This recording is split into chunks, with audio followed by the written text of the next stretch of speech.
Assalamualaikum warahmatullahi wabarakatuh. Saya Jauzana Azizah Putri NIM 2017201254 kelas 3 ESF akan menyampaikan materi tentang dinamika pasar tenaga kerja.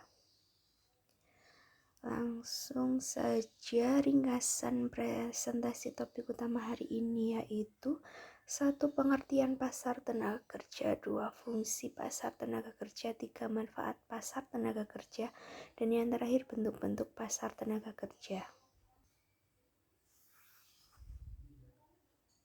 Kemudian ada pengertian pasar tenaga kerja. Pasar tenaga kerja adalah suatu pasar yang mempertemukan penjual dan pembeli tenaga kerja. Lanjut, ada fungsi pasar tenaga kerja.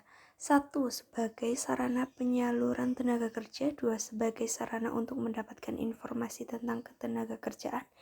3. Sebagai sarana untuk mempertemukan pencari kerja dan orang atau lembaga yang membutuhkan tenaga kerja.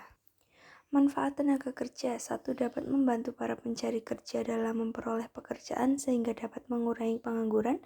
2. Dapat membantu orang-orang atau lembaga-lembaga yang memerlukan tenaga kerja untuk mendapatkan tenaga kerja. Yang terakhir, dapat membantu pemerintah dalam mengatasi permasalahan ketenaga kerjaan. Adapun bentuk-bentuk pasar tenaga kerja. 1. Pasar tenaga kerja yang bersifat persaingan sempurna. Pasar persaingan sempurna dalam pasar tenaga kerja adalah pasar yang terdapat banyak perusahaan yang memerlukan tenaga kerja. Sifat permintaan dan penawaran tenaga kerja tidak berbeda dengan sifat permintaan dan penawaran di pasar barang. Lalu pasar tenaga kerja monopsoni. Monopsoni berarti hanya terdapat satu pembeli di pasar sedangkan penjual jumlahnya banyak.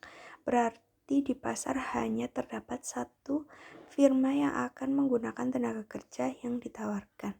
Lalu yang ketiga, pasar tenaga kerja monopoli di pihak pekerja. Para pekerja dapat menuntut upah yang mereka inginkan. Penentuan upah dalam pasar tenaga kerja yang bersifat monopoli pihak pekerja. Yang terakhir, pasar monopoli di kedua belah pihak atau monopoli bilateral. Di pasar monopoli bilateral, tingkat upah yang terjadi bisa lebih tinggi atau rendah dari pasar persaingan sempurna, tergantung mana yang lebih kuat dikarenakan tenaga kerja bersatu dalam satu serikat buruh dan di dalam pasar hanya terdapat satu perusahaan saja yang menggunakan tenaga kerja.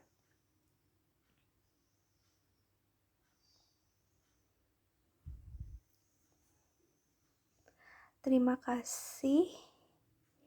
Semoga ilmu yang saya sampaikan bermanfaat. Terima kasih.